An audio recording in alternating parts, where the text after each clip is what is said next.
하나님 말씀은 계시록 보겠습니다.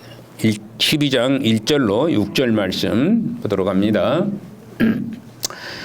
하늘에 큰 이적이 보이니 해를 옷 입은 한 여자가 있는데 그 발 아래에는 달이 있고 그 머리에는 12별의 관을 썼더라.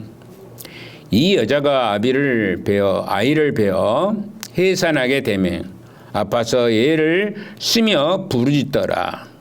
하늘에 또 다른 이적이 보이니 보라. 한 큰 붉은 용이 있어 머리가 7이요 뿔이 10이라. 그 여러 머리에 7 왕관이 있는데 그 꼬리가 하늘의 별 3분의 1을 끌어다가 땅에 던지더라. 용이 해산하려는 여자 앞에서 그가 해산하면 그 아이를 삼키고자 하더니 여자가 아들을 낳으니 이는 장차 철장으로 만국을 다스릴 남자라. 그 아이를 하나님 앞과 그 보좌 앞에로 올라가더라.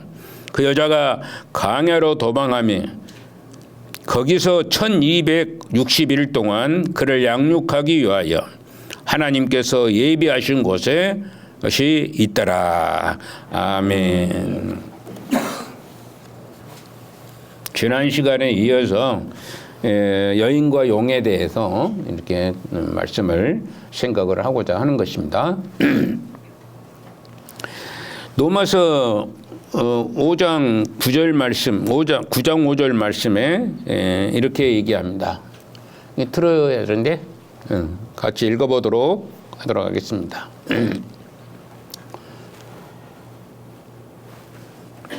로마서 9장 5절에 보면은 어떻게 말씀하냐 그러면은 같이 읽어봅시다.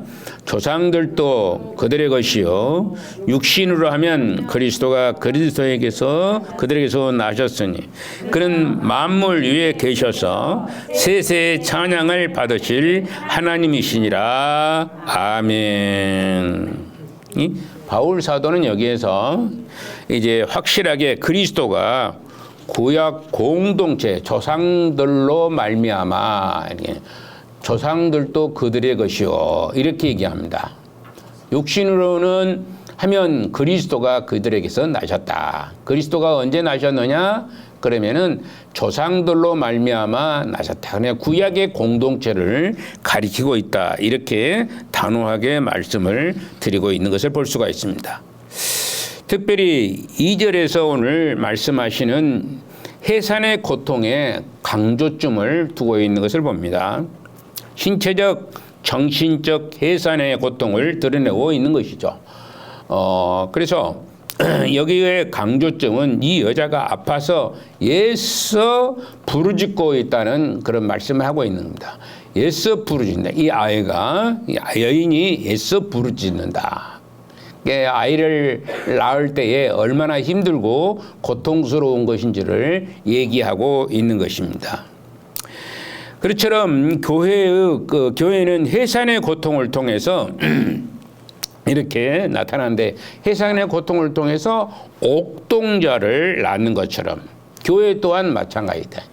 교회 또한 해상의 고통을 통해서 영혼들을 이제 얻고 점점점 성장하게 할 것이라는 것을 말씀하고 있는 것입니다. 우리 사랑하는 성도 여러분들이 혹시 세상을 살아갈 때 되는 대로 풍리에 따라 휩쓸려서 살고 있지 않는가 생각을 해야 돼요.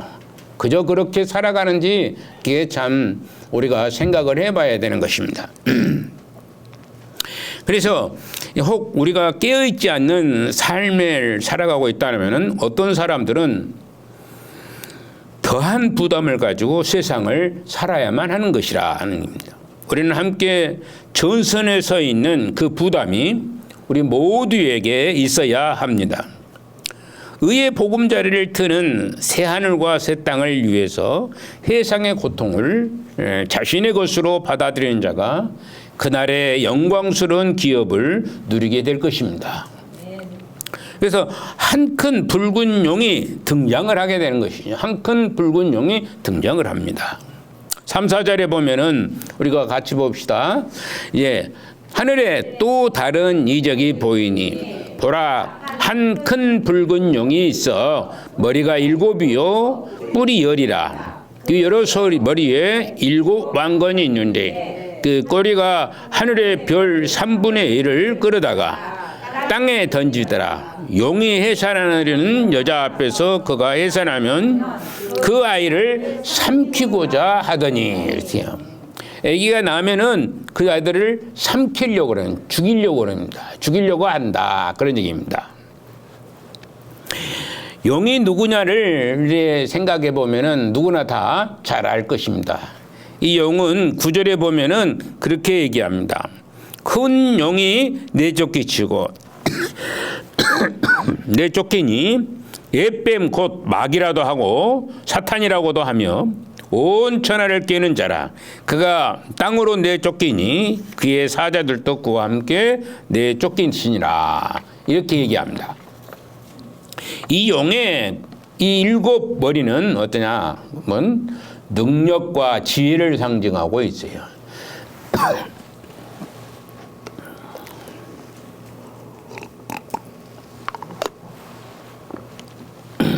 그의 뿔은 이제 파괴물을 이렇게 가리키고 있는데 그의 7 왕관은 권위에 대한 욕망을 나타내고 있다. 이렇게 말씀할 수 있습니다. 그런데 이 왕관을 썼지만 승리한 것이 아니라는 것이죠. 왕관을 썼는데 승리한 것이 아니고 찬탈한 권세일 뿐이다. 찬탈하는 것이다. 이런 얘기입니다. 그래서 이런 모든 이제 묘사는 사탄의 엄청난 권세를 나타내는 것으로 이 세상의 신으로 군림하고 그의 유용을 보여주고 있다. 세상의 신으로, 세상의 신이 많잖아요. 세상의 신이 얼마나 많습니까? 그래서 그 신으로 군림하는 거예요. 요즘에는 점쟁이들이 막 굉장히 활기를 치고 있는 그런 일들을 우리가 볼 수가 있습니다. 세상의 신들이죠. 이런 신들이. 남에 붙으면 나무신이고, 태양에 붙으면 태양신이고, 달에 붙으면 달의 신이고, 이런 신들이 굉장히 많이 퍼져 있습니다. 그래서 이런 신들이 이제 쫓겨나서, 하나님으로부터 쫓겨나서 세상으로 내려와 가지고 신의 행신을 하고 있습니다. 신이 아닌데 신으로 행세를 하고 있다. 이런 얘기입니다. 그런 것들이 지금 시대 속에서 굉장히 많이, 나라 자체도 지금 위에 있는 정부들, 그런 사람들, 군인의 별자리를 가지고 있었던 그런 사람도 이제 그런 것을 믿고 살아가는 거예요. 점을 쳐보면은 언제 될 것이냐, 그런 얘기도 하고 있고, 언제 괜찮아질 것이냐, 이런 얘기입니다. 점쟁이가 지 죽을 날 알아요? 몰라요? 모릅니다. 점쟁이 지 죽을 줄 모르는데 미래 것을 알아볼 수가 없는 겁니다. 알아보지 못하는데 그들에게 다가가서 물어보는 거예요. 물어봐서 이제 그것에 따라서 살아가는 사람들이 부지기수라는 얘기입니다. 사탄은 끊임없이 그리스도를 죽이려고 무지내를 썼습니다. 사탄의 기본적인 관심은 태어나는 아이를 삼키는 일이에요. 태어나는 아이를 삼키는 일이다. 아이를 먹어 치워야만이 자기가 승리한다고 생각을 하고 있는 것입니다. 그래서 이것은 우리가 얼마나 더구나 잘 아는 사건들이 허다하게 구약과 신약에 나타나는 것을 볼 수가 있어요. 구약의 군약에서도 이제 아이를 집어삼키려고 한다는 그런 말씀들이 나오고, 또 실질적으로 신약에 이르러서도 마찬가지로 아이를 집어삼키려고, 아이를 죽이려고 하는 것을 볼 수 있습니다. 그러다가 십자가에 못을 박아서 이제 승리한 듯 했습니다. 십자가에 못을 박아버렸더니 예수님을 십자가에 못을 박아버린 것입니다. 이 아이는 누구를 가리키냐 그러면 예수님을 가리키고 있는 것입니다. 예수님을 가리키는데 예수님이 태어나자마자 고난 가운데 처했던 것이고 애굽으로 도망을 칠 수밖에 없는 그런 상황에 이르게 되었고, 그런데 이제 성정정정 자라서 이제 어른이 되어서 복음을 선포하는 겁니다. 하나님 나라에 대해서 얘기하고 있는 가운데 이제 때가 됐다는 거예요. 그래서 십자가의 못을 박히는 그런 엄청난 일들이 있어서 때는 이제 십자가의 못을 받고 두 손 들고 아마 크게 한호했을지도 그랬을 것이라 이런 게요. 크게 한호했을 것이다. 그러나 사흘 만에 그 뱀은 이제 자인할 수밖에 없게 되었습니다. 사흘 만에 예수님이 부활해버린 거예요. 부활해버린, 죽었던 자가 살아나버린 겁니다. 그러니까 그들은 좌절할 수밖에 없는 겁니다.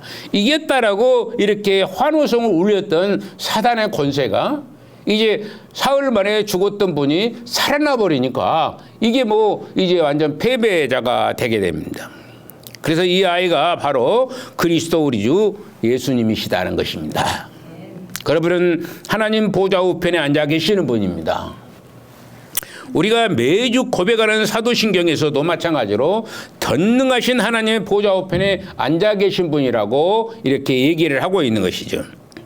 지금 요한은 우리를 위해서 능력을 행하시는 분이 구약의 예언이 바로 예언된 예수 그리스도임을 밝히고 있다 이런 겁니다.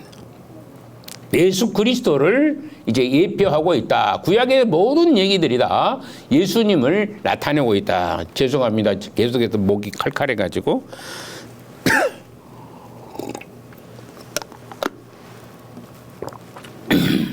그럼에도 불구하고 아이를 삼키려는 시도가 실패했다고 순순히 물러날 그런 사탄은 아닌 것이죠.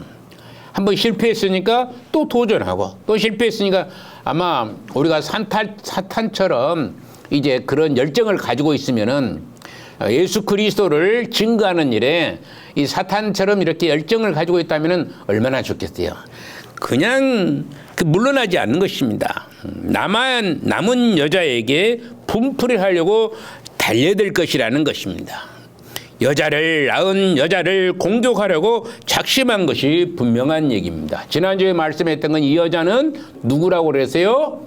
교회라고 그랬습니다. 구약과 신약의 모든 교회를 이제 이 여자로 표현하고 있습니다. 마리아라고 표현하지 않는다고 분명히 말씀을 드렸어요. 구약의 성도들과 신약의 성도들을 가리켜서 교회라 그렇게 얘기하는데 교회로 이 여자를 표현해주고 있는 것을 볼 수가 있습니다. 그러나 싸움이 판도는 정해져 있어요. 딱 정해져 있습니다. 누가 이기게 되는 것인가를 정해지죠. 밀리기 시작한 사단의 사도는 성공할 수가 없습니다. 우리가 줄다리기를 해보면 여러분들 줄다리기 옛날에 젊었을 때 줄다리기 많이 해봤죠? 줄다리기를 막 하다 보면은 한번 밀리기 시작하면은 이길 수가 없습니다. 발이 흐트러져 버리고 손이 흐트러져 버리고 힘이 나눠져 버립니다.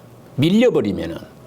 그래서 결국에는 이제 질 수밖에 없는 것이 밀린 자의 모습입니다. 바로 이 사탄도 마찬가지로 이렇게 한번 패퇴하고 밀리기 시작했으니까 결국에는 이제 패망할 수밖에 없게 되는 것이죠. 결정적인 경험한 그에게 또 한 번의 치명적인 실패는 기다리고 있다는 것이에요. 결정적으로 예수님께서 부활하심으로 말미암아 그가 아주 치명타를 받게 된 것이죠. 그럼에도 얼마나 세상의 권세를 지금 드러내고 있는 것을 우리가 알 수가 없어요. 사탄의 공격은 실질적으로 아무리 강해도 실패하게끔 되어졌습니다. 엄청난 유혹과 막강한 능력으로 삼키려 했던 사탄의 시도는 무산되고 마는 것입니다. 그분은 부활하시고 승천하시고 하늘 보좌 우편에 앉아 계십니다. 흔히 우리는 우편이라고 이렇게 생각을 합니다. 우편이라고 생각할 때 내는 가운데 의자가 하나님이 앉아 계시고 성부 하나님이 앉아 계시고 또 오른쪽에는 이제 뭡니까? 예수님이 앉아 계시고 또 왼쪽에는 성령님이 앉아 계시고 이렇게 생각을 하는 사람도 있을 수 있습니다. 하나님의 보좌 우편이라는 것은 보좌에 앉으셨다는 얘기를 그렇게 표현하고 있는 것입니다. 예수님께서 보좌에 등극하셨다는 의미가 되는 것이죠. 그 보좌의 통치권을 가지고 계신 분이 바로 우리 주 예수 그리스도이신 것을 말씀하고 있는 것입니다. 모든 싸움을 끝내고 그분께서 왕으로 이제 보좌에 앉으신 것입니다. 철장으로 만국을 다스릴 그분은 세상에 오셨고 또 당신의 일을 완수하셨으며 결국 보좌 우편에 앉으시게 된 것입니다. 그 하나님께서 당신의 계획을 계속해서 이루어가는 것이 이제 요한계시록에서 쭉 이제 펼쳐지고 있는 것을 보게 되는 것이죠. 그래서 하나님의 공동체인 교회는 예비한 광야로 훈련을 받기 위해서 광야에 있게 되는 것입니다. 광야에 있게 되는 것입니다. 하나님의 교회가 광야에 있게 되는 것입니다. 6절에 보니까 그런 얘기를 합니다. 한번 봅시다. 그 여자가 광야로 도망하며 거기서 1260일 동안 그를 양육하게 하여 하나님께서 예비하신 곳이 있더라. 광야로 쫓겨난 것입니다. 광야로 가게 되는 것입니다. 교회가 광야에 있는 거예요. 그래서 오늘 이 모든 세상을 뭐라고 얘기하냐면은 광야라 그렇게 얘기합니다. 교회가 지금 광야에 있어요. 이 세상에 있는 것입니다. 이 세상에서 이제 1260일 동안 그를 양육하는 것이다 이런 얘기입니다. 이 1260일 동안은 우리가 나면서부터 개인적으로 보게 되면은 이제 죽을 때까지를 얘기하는 그런 숫자이기도 합니다.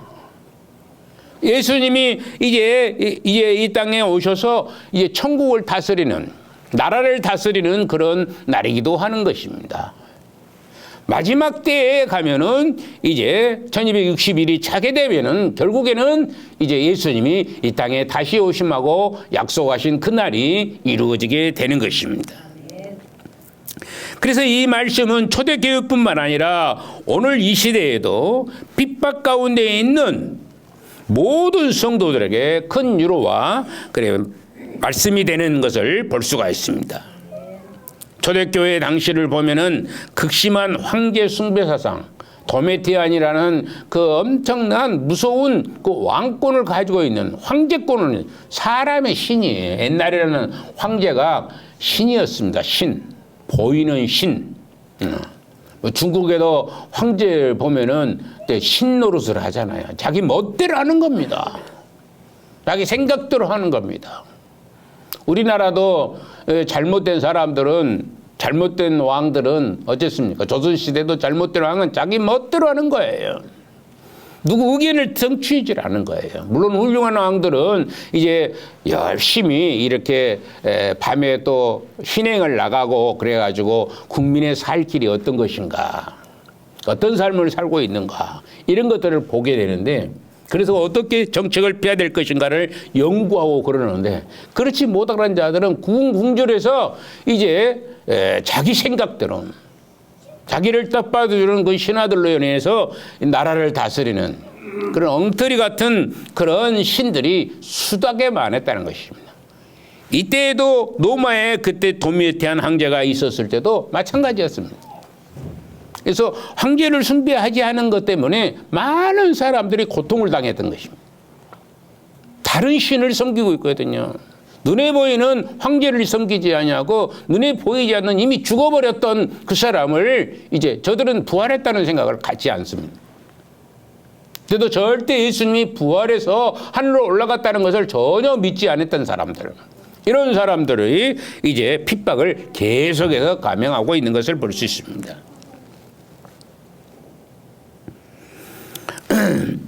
여자는 광야로 도망갈 수밖에 없었지만은 거기는 바로 하나님께서 정하신 도피처가 되는 것입니다. 여인이 뭐냐면 교회가 도피처가 되는 것이다. 여러분들의 교회가 도피처가 됩니다. 사탄의 공격에서 이제 물론 공격하기 때문에 싸움을 하다 보면은 어떻게 됩니까? 아무리 칼싸움을 잘한 사람이라도 다칠 수밖에 없습니다. 고통을 당할 수밖에 없습니다. 결국에는 이기게끔 돼 있지만은 다칠 수밖에 없는 상황에 이르는 것이죠. 교회 안에서 결국 교회는 승리하는 역사를 이루지만은 교회에 다니다 보면은 많은 어려움과 시련과 또 질곡과 어려움, 시련, 역경들이 많이 쏟아올 수가 있습니다. 시기와 질투가 생기게 되는 것입니다. 1260일 동안 저희를 양육하게 해서 하나님께서 예비하신 것이 이렇게 마련이 되는 것입니다. 출애굽기 시대를 우리가 쭉 한번 살펴보면은 옛 언약 안에서 이제 하나님의 백성들이 광야에서 보존되고 보호를 받았다는 것을 볼 수가 있습니다. 광야에서 강해로 출애굽해서 광야로 들어오게 된 거예요. 광야 40년 동안 이제 하나님의 보호 속에서는 먹을 것, 입을 것, 쓸 것을 다 제공해 주신 겁니다. 저희들이 농사를 지어서 먹었던 것이 아닙니다. 하나님께서 주셔서 먹었던 거예요. 광야 생활에서. 오늘도 여러분들 교회 안에 있는 모든 성도들은 마찬가지입니다. 내가 열심히 일해가지고 수고해서 내가 이만큼 산다. 그럴 수도 있습니다. 그러나 그래서 우리 사도 바울은 가서 일하지 않거든 먹지도 말아라 그러는 거예요. 일을 하라는 거예요. 하나님께서 그것을 통해서 하나님의 역사가 이루어지게 되는 거기 때문에 하나님께서 막아버리게 되면은 모든 것이 쓸모가 없는 거예요. 하나님께서 막아버리면은 살아날 길이 없는 겁니다. 그런데 하나님께서 열어주시는 거예요. 광야에 있는 교회, 광야 안에 있는 교회 이후에 하나님께서 상처도 나고 힘들기도 하고 어려움을 당하는 그들을 보호해 주시고 있는 것입니다. 생명을 아까워하신 하나님께서 보호해 주시고 있다는 것입니다. 그래서 보호가 되고 보존이 되고 양육이 이루어지게 되는 겁니다. 교회 안에서만이 하나님의 복음이 양육이 되는 것이. 광야는 하나님께서 당신의 백성들을 위해서 예비하시는 피난처가 되는 겁니다. 구름 기둥과 만나와 메추라기로 먹이시던 곳이 바로 광야였던 것입니다.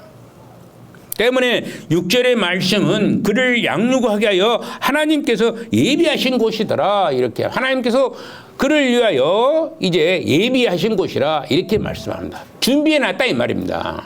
준비해놨다는 것이죠. 영을 피하여서 도망친 곳이 바로 그것이야말로 하나님께서 그를 위하여 예비한 곳이라고 설명을 하고 있는 것입니다. 약속의 땅 가나안에 들어가기 위해서는 이스라엘 백성들은 무조건 광야를 통과를 해야 하는 겁니다. 찬송가 부르시고 다음을 이어가겠습니다.